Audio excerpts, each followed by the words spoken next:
Hello বন্ধুরা, তোমরা সবাই কেমন আছো? আর একটা কথা বলি, প্রত্যেকটা মানুষের জীবনেই কিছু না কিছু প্রবলেম থাকে, সবার জীবনে। কিন্তু প্রত্যেকটা কথা বলা যায় না। তো যদি মানুষ রাগের মাথায় যদি কিছু বলে, তো সেইটাকেও ধরে থাকা উচিত না। সেইটা রাগ যখন হয়, কিছু কিছু কথা সত্যি বেরায়, কিছু কিছু কথা সত্যি বেরায়, মানি। যে তা বলে প্রত্যেকটা সবসময়তেই একটা কথা নিয়ে ধরে থাকতে হবে, এটার কোনো মানে নাই। নাহলে এটা কোনোদিনও, এটা অশান্তি থাকবে, কোনোদিন ঠিক হবে না। তো আমি আহ, আমি এমনই একটা, আমি বলছি না যে আমি ভালো, হ্যাঁ। তো আমি আমি আমাকে না একাই থাকতেই বেশি ভালো লাগে। আমি ছোট থেকে এরকমভাবে মানুষ হয়েছি, আমি সবার সঙ্গে একইভাবেই একসঙ্গে আমাদের জয়েন্ট ফ্যামিলি ছিল, ঠিক আছে। এবার মানুষের তো সময় পরিস্থিতি তো একই থাকে না, না।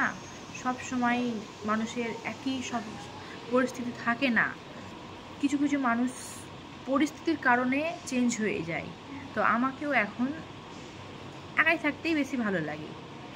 আমি তার মানে এটাই না যে আমাকে পরিবারের সঙ্গে থাকতে ভালো লাগে না বা টাইম কাটাতে ভালো লাগে না। আমাকে অবশ্যই ভালো লাগে টাইম কাটাতে। কিন্তু কিছু কিছু কথা বা কিছু কিছু ব্যবহার মানুষের এইখানে লাগে।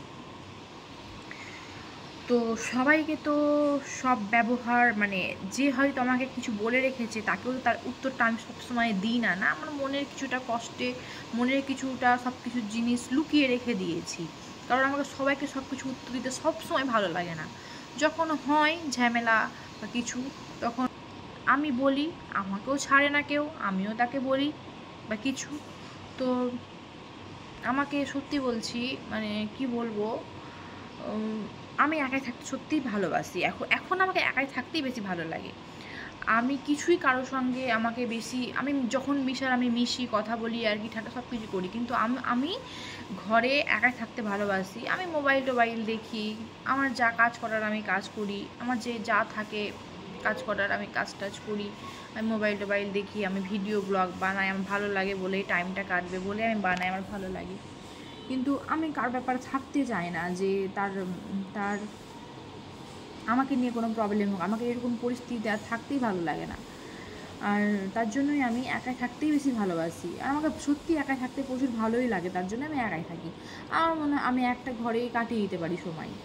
আমি আগে তবুও তো আমি রাতেও আমাকে ভয় লাগতো না ঘুমাতে একাই, তো এখন একাই ঘুমাতে পারি না। যবে থেকে একটু আব্বা মারা গেছে, তখন থেকে আমাকে একটু বেশি একটু খারাপ লাগে, মনে পড়ে, একটু দুর্বল হয়ে গেছি ভিতর থেকে। তো আমি এখন রাত্রেবেলাতে একাই ঘুমাই না। আমাকে এমনিতে আমার কোনো এমন না যে আমি মিশি না বলে আমার মধ্যে অনেক অনেক অহংকার আছে। আমার মধ্যে কোনো অহংকার নাই, বা আমি তাকে কোনো ক্ষোভ নিয়েও আমি মিশি না, বা আমি তার বাড়ি যাই না, আমি এরকম কোনো কিছু না। আসলে আমাকে এটাই ভালো লাগে, আমি এরকমই থাকতে ভালোবাসি। তো যে যে যা থাকতে ভালোবাসে তাকে তেমন থাকতে দেওয়াই উচিত, তাই না? আমাকে যদি ভালো লাগে একাই থাকতে, আমার যখন মন হয় আমি সেখানে ঘুরে আসি, তার বাড়িতে থেকে আসি, তার বাড়িতে বসে আসি, একটু গল্প করে আসি। কিন্তু আমি এরকম টাইপেরই যে আমি একাই ঘরে থাকি, আমি কারোর সঙ্গে এতটা কারো বাড়ি যাই না, তা বলে যাই না বলে যে তার সঙ্গে তাকে আমি ভালোবাসি না, বা তার প্রতি আমার কোনো কিছুই নেই, এরকম কোনো ব্যাপার নেই। আমাকে থাকতে একাই বেশি ভালো লাগে, সত্যি বলছি। তো এইটা নিয়েও মানুষের প্রবলেম, ভেবে পাচ্ছি না কেন আমাকে নিয়ে এত কিসের প্রবলেম, আমি ভেবে পাই না। আমার ফ্যামিলির কিছু কিছু মানুষের